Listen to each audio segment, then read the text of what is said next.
Thanks for tuning in to Small Steps to Wellbeing, or Small Steps as I often refer to it.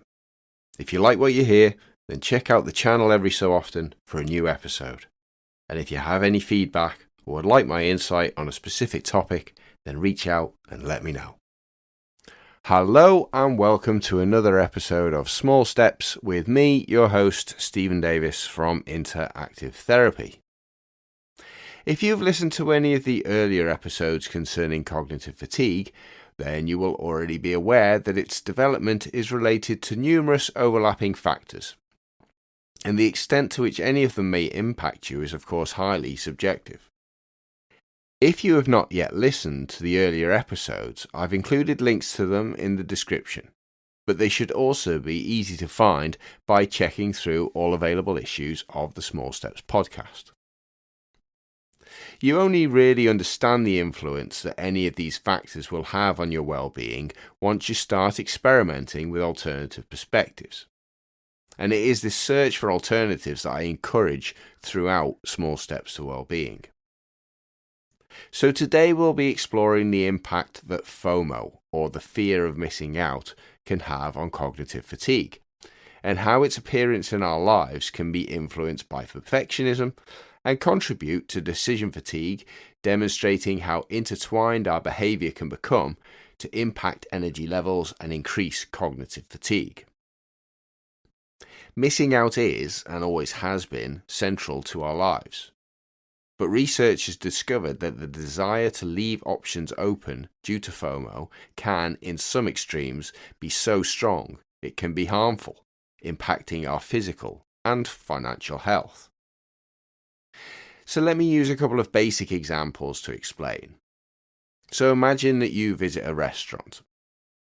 Then your choice from the menu will inevitably mean that you are missing out on the other meals that you could have chosen from. Or if you holiday in one destination, then you can't be in another place at the same time. And while you could avoid FOMO in restaurants by ordering the entire menu, you're not going to feel very well as a consequence, and it will likely cost you a fortune. Don't forget also that this is only one restaurant out of a number that are likely to be established wherever you're located. You're missing out one way or another. Similarly, you can't resolve holiday FOMO by visiting everywhere in the world, unless of course you're being paid to do so. So how can the fear of missing out impact us on a cognitive level? Well, as mentioned earlier, an increase in FOMO is likely to place more emphasis on decision making, specifically in weighing up the benefits and downsides to your choices. Now, while there may be some cases in which a decision is made easier due to established personal preferences, for example, eating a plant-based diet, phobias such as the fear of flying that could restrict travel, or health requirements for like avoiding shellfish or nut-based dishes due to allergies, an individual with FOMO can ponder endlessly over the remaining options available to them. And if perfectionism is in the driving seat, then the perspective of choosing the right option feels paramount. And the more time spent making the right decision can also raise the stakes due to the sunken cost fallacy, increasing the expectation surrounding the choice and its perceived value. Add to this mix the inevitable changes that will occur to the options that you have available. New restaurants will open and menus change. New holiday destinations start to trend on social media, and special events are being added to further influence the plethora of choices that are already present.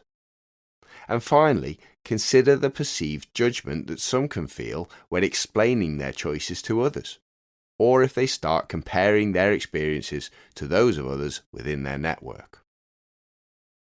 The thoughts experienced can be akin to a scratched vinyl record, repeating a specific cycle over and over again, and the energy that is being required by our brains in these inefficient moments is definitely not infinite. When FOMO spreads to more and more topics, then it makes sense that the energy will at some point be gone, and fatigue will be felt. So, on to today's exercise. In what ways is it possible for us to challenge FOMO?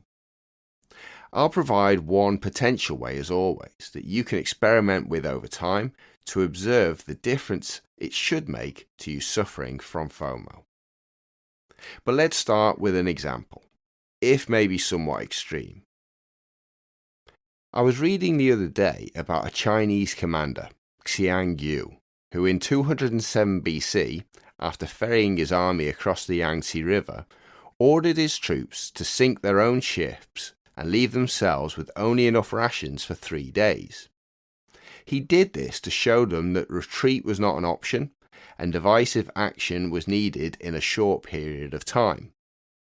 In response, they fought so ferociously that they won 9 battles consecutively.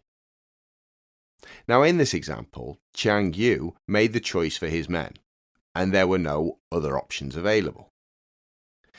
But consider how you may create these conditions for yourself. When experimenting with scenarios that can trigger FOMO, it can help to start practicing with smaller, repeatable choices, like meals to eat, where to go for a day out, which film to watch, clothes to wear, and other things that can be experienced again and again. Choose a situation where you know FOMO could influence your decision making, and make a choice based on your instinct. Share your choice with others and request them to hold you accountable to that choice. For example, you could ask them to order the meal that you know you want from the menu, without taking another look at the options. Stick a pin in a map and visit that location. Turn up at a cinema at some random time and watch whatever movie is due to start within the specific time period. This, however, is only the start of the exercise. As it has been understood, our FOMO can be distracting, meaning that while we're participating in one activity, we might still be busy thinking about the other paths that we could have trodden. So in this exercise, look to maintain your focus on the activity or the choice that has been made. Accept that what you are doing is all there is, and look to get the most out of the experience. The last part of the exercise is to reflect. You may be doing an activity that you have done many times before, so ask yourself, do you notice anything different about the experience? How successful were you in remaining content with your decision throughout and after its completion? And if you're able to repeat this small step a number of times, then does it change the way you approach and feel about these experiences? And would you be able to challenge your FOMO in more long-lasting decisions, such as your study, a relationship, or your career choice? Good luck with the exercise, and don't forget to look out for more episodes of Small Steps to Wellbeing in the future. Thanks for listening to Small Steps to Wellbeing. I hope you will be able to make use of the information and exercises in this podcast on your own pathway to well-being. Please be aware that the information shared in this podcast does not represent definitive health recommendations or advice, so you should consult a professional before making any significant changes to your lifestyle. Don't forget to come back again soon. Bye for now.